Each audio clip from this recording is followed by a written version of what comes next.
आज आपण भारतीय राज्यघटनेचा नागरिकत्व संबंधी असलेला दुसरा भाग पाहूयात। सुरुवातीला जाणून घेऊयात नागरिकत्वाचा अर्थ आणि महत्त्व काय आहे। अन्य कोणत्याही आधुनिक राष्ट्राप्रमाणे भारतात दोन प्रकारचे लोक राहतात, नागरिक आणि परकीय व्यक्ती। नागरिक देशाचे परिपूर्ण सदस्य असल्याने भारत देशाप्रती निष्ठावंत आहेत। ते देशातील सर्व नागरी आणि राजकीय अधिकारांचा उपभोग घेण्यास पात्र ठरतात। दुसरीकडे परकीय व्यक्ती अन्य देशाचे नागरिक असल्याने भारतातील सर्व नागरी आणि राजकीय अधिकारांचा उपभोग घेऊ शकत नाहीत। परकीय व्यक्तींचे दोन प्रकारात वर्गीकरण केले जाते। एक, मित्र राष्ट्राची नागरिक असणारी परकीय व्यक्ती किंवा शत्रू राष्ट्राची नागरिक असणारी परकीय व्यक्ती। भारताशी सौहार्दपूर्ण संबंध असलेल्या मित्र देशाच्या परकीय व्यक्तींना मित्र राष्ट्राची नागरिक असणाऱ्या परकीय व्यक्ती आणि भारताशी वितुष्ट असणाऱ्या देशांच्या व्यक्तींना शत्रू राष्ट्राची नागरिक असणाऱ्या परकीय व्यक्ती म्हणून ओळखले जाते। शत्रू राष्ट्रांच्या परकीय व्यक्तींना मैत्रत्वाचे संबंध असणाऱ्या परकीय लोकांपेक्षा कमी अधिकार देण्यात आले आहेत। उदाहरणार्थ, त्यांना अटक आणि कारावासापासून संरक्षण मिळत नाही, कलम 22 नुसार। तर राज्यघटनेने भारतातील नागरिकांना काही हक्क आणि विशेष अधिकार प्रदान केलेले आहेत आणि अभारतीयांना ते नाकारण्यात आलेले आहेत। तर हे हक्क आणि विशेष अधिकार कोणते आहेत, तर कलम 15 नुसार धर्म, वंश, जात, लिंग किंवा जन्मस्थान या कारणांवरून भेदभावाविरुद्धचा हक्क, कलम 16 नुसार सार्वजनिक रोजगाराच्या संधीच्या समानतेचा हक्क, कलम 19 नुसार भाषण आणि अभिव्यक्तीचे स्वातंत्र्य, एकत्र जमण्याचा, संघटना स्थापण्याचा, मुक्त संचाराचा, वास्तव्य आणि व्यवसाय निवडीच्या स्वातंत्र्याचा हक्क, कलम 29 आणि 30 नुसार सांस्कृतिक आणि शैक्षणिक हक्क, तसेच लोकसभा आणि राज्य विधानसभेच्या निवडणुकीत मतदानाचा अधिकार, संसद आणि राज्य विधानसभेच्या निवडणुकीमध्ये मतदान करण्याचा हक्क, भारताचे राष्ट्रपती, उपराष्ट्रपती, सर्वोच्च न्यायालय आणि उच्च न्यायालयांचे न्यायाधीश, राज्यांचे राज्यपाल, भारताचे महान्यायवादी आणि राज्यांचे महाधिवक्ता यांसारखी काही सार्वजनिक पदे धारण करण्याची पात्रता। हे सर्व हक्क उपभोगताना नागरिकांना भारतीय राष्ट्राप्रती काही कर्तव्य देखील पार पाडावी लागतात। उदाहरणार्थ, कर भरणे, राष्ट्रध्वज आणि राष्ट्रगीत यांचा आदर करणे, देशाचे रक्षण करणे इत्यादी। तर भारतामध्ये जन्माने नागरिक असणारी व्यक्ती तसेच नागरीकरणाच्या प्रक्रियेद्वारे नागरिक झालेल्या व्यक्ती राष्ट्रपती पदासाठी पात्र आहेत, तर अमेरिकेमध्ये केवळ जन्माने नागरिक असणारी व्यक्तीच राष्ट्रपती पदासाठी पात्र असते। आता आपण नागरिकत्वासंबंधी असलेल्या घटनात्मक तरतुदी जाणून घेऊयात। राज्यघटनेतील भाग 2 अंतर्गत 5 ते 11 हे कलम नागरिकत्वाशी संबंधित आहेत। मात्र या कलमांमध्ये नागरिकत्वासंदर्भात कोणत्याही कायमस्वरूपी किंवा विस्तृत तरतुदी दिलेल्या नाहीत। या तरतुदी केवळ संविधान प्रत्यक्ष व्यवहारात आल्यावर म्हणजेच 26 जानेवारी 1950 रोजी नागरिक असणाऱ्या व्यक्तींशी निगडीत आहेत। या कलमांमध्ये नागरिकत्व संपादन किंवा समाप्तीच्या समस्येबाबत तरतूद दिलेली नाही। मात्र या संबंधी आणि नागरिकत्वाशी निगडीत इतर कोणत्याही बाबींसंबंधी कायदा तयार करण्याचा अधिकार संसदेला देण्यात आला आहे। त्यानुसार संसदेने नागरिकत्व कायदा 1955 लागू केला, ज्यात वेळोवेळी सुधारणा करण्यात आल्या आहेत। राज्यघटना लागू झाल्यावर म्हणजेच 26 जानेवारी 1950 रोजी हे 4 वर्गातील व्यक्तींना भारताचे नागरिकत्व मिळाले होते। पहिले, ज्या व्यक्तींचा भारतात अधिवास होता आणि तिने या 3 पैकी कोणतीही एक अट पूर्ण केली असेल, तर त्या व्यक्तीचा जन्म भारतात झाला असेल तर, किंवा त्या व्यक्तीच्या पालकांपैकी एकाचा जन्म भारतात झाला असेल तर, किंवा ती व्यक्ती संविधान लागू होण्यापूर्वी 5 वर्ष भारतात सामान्यपणे वास्तव्य करत असेल तर ती व्यक्ती भारताचा नागरिक झाली असे मानण्यात येईल।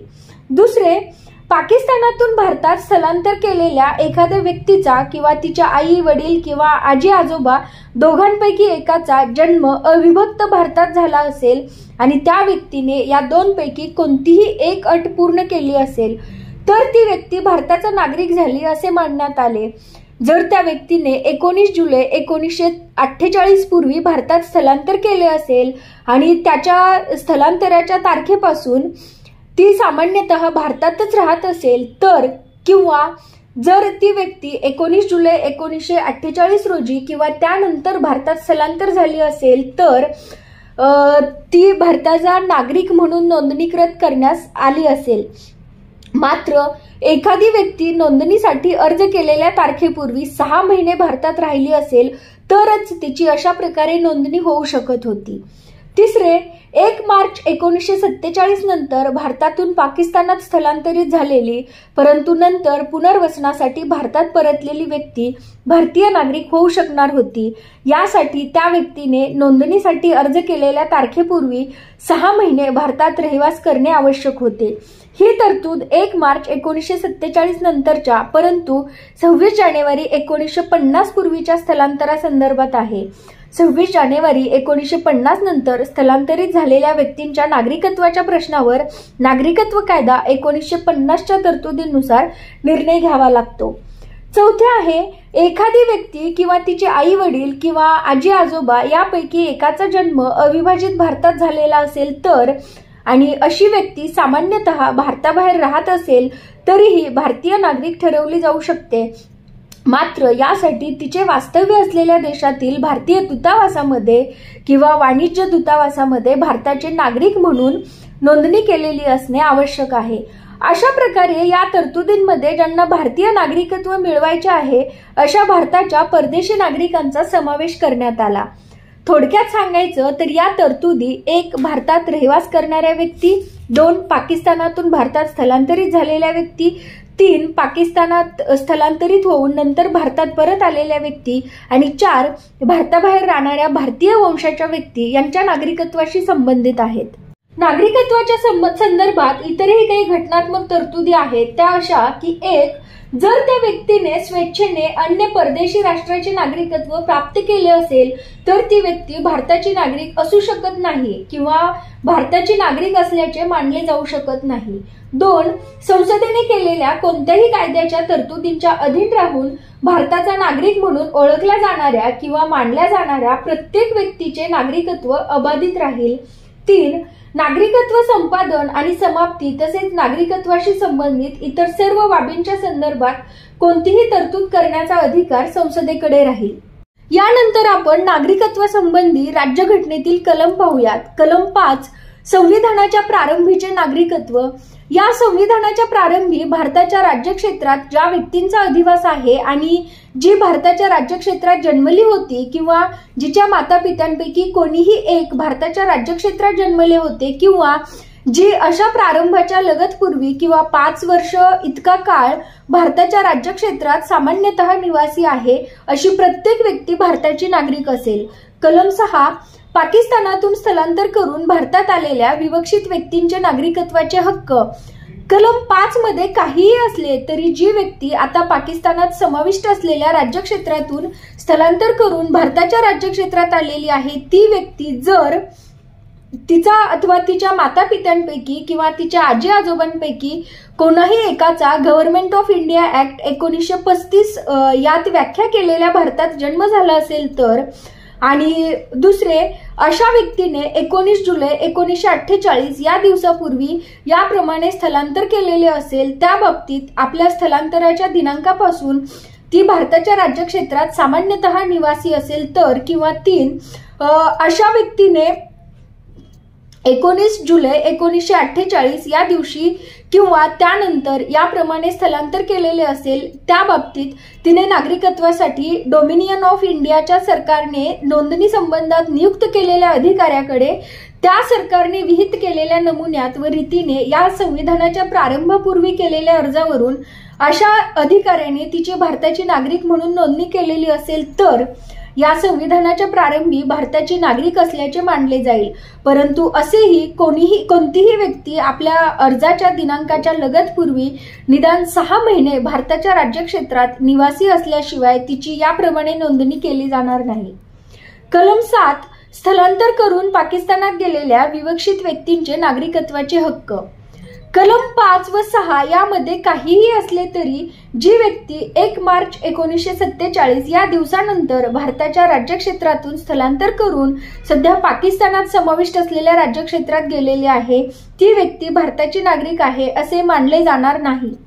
परंतु असे की जी व्यक्ती आता पाकिस्तानात समाविष्ट असलेल्या राज्यक्षेत्रात याप्रमाणे स्थलांतर केल्यानंतर पुन्हा स्थायिक होण्यासाठी किंवा कायमचे परत येण्यासाठी कोणत्याही कायद्याच्या प्राधिकाराद्वारे किंवा तदन्वये दिलेल्या परवान्याखाली भारताच्या राज्यक्षेत्रात परतलेली आहे तिला या कलमातील कोणतीही गोष्ट लागू असणार नाही व कलम 6 खंड ख च्या प्रयोजनांकरता अशी प्रत्येक व्यक्ती 19 जुलै 1948 या दिवसानंतर स्थलांतर करून भारताच्या राज्यक्षेत्रात आलेली व्यक्ती असल्याचे मानण्यात येईल। कलम 8 मूळच्या भारतीय असलेल्या पण भारताबाहेर राहणाऱ्या विवक्षित व्यक्तींचे नागरिकत्वाचे हक्क।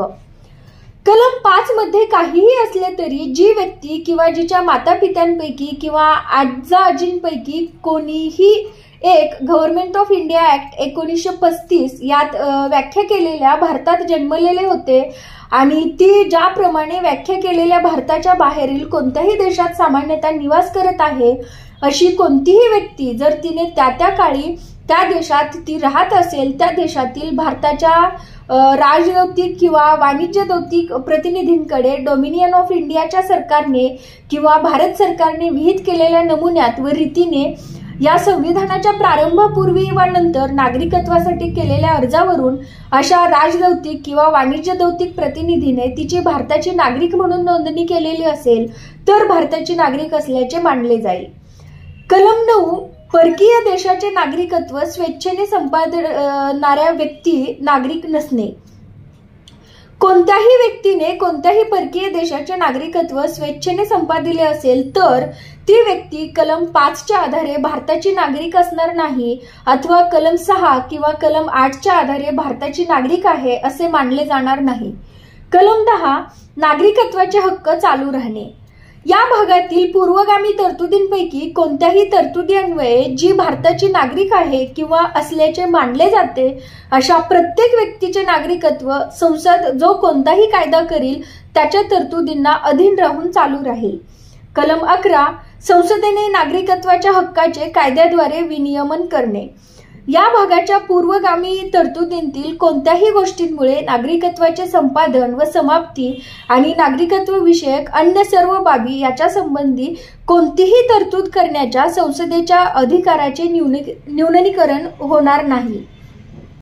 उद्या आपण नागरिकत्व कायदा 1955 आणि भारताचे परदेशस्थ नागरिक या मुद्द्यांवरती थोडीशी सविस्तर चर्चा करूयात। धन्यवाद।